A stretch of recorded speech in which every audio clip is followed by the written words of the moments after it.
Hello, Pastor David McKinley here from Central Schwenkfelder Church. I'm in the conference room of the Schwenkfelder Library and Heritage Center, and what you see behind me is a portrait of Reverend Charles Samuel Weand. Reverend Weand was the founder and the first principal of the Perkiomen Seminary, which later became the Perkiomen School here in Pennsburg. And it has a long tradition of relationship with the Schwenkfelders. What's interesting is that Reverend Weand was born in 1848, and he was one of 6 children. He eventually went to college at Franklin and Marshall in Lancaster and studied to be a teacher. And then when he founded the Perkiomen Seminary in 1875, he then felt the call to become a minister.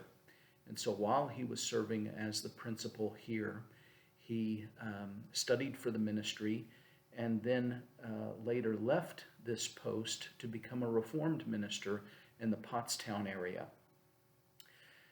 What's also interesting about Reverend Weand is that he's a distant relative of Reverend Christopher Schultz, who was the first minister of the Schwenkfelders here in America.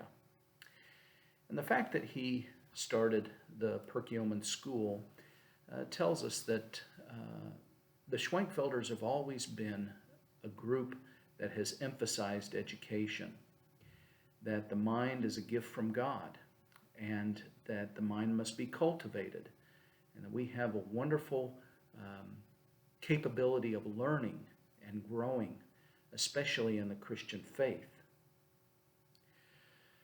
What's also important is to know that Schwenkfelders put a high emphasis on books.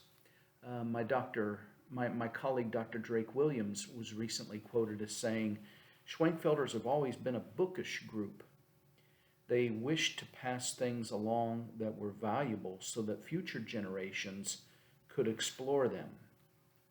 This is in keeping with the scriptures.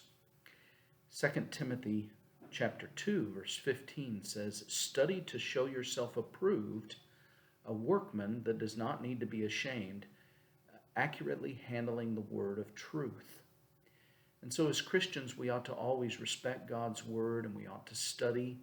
We ought to read commentaries. We ought to grow in our faith through our time in the Bible, as well as reading other Christian literature that supports the Bible.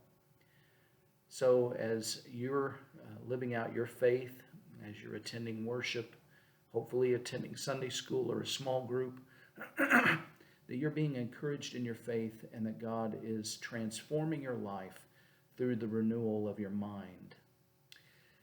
So I hope you have a great day. I hope to see you this weekend.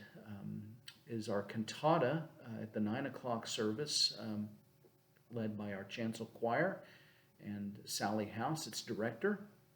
And then at the 10:45 contemporary service, Reverend Julian Scavetti will be bringing the message. May the Lord bless you and keep you.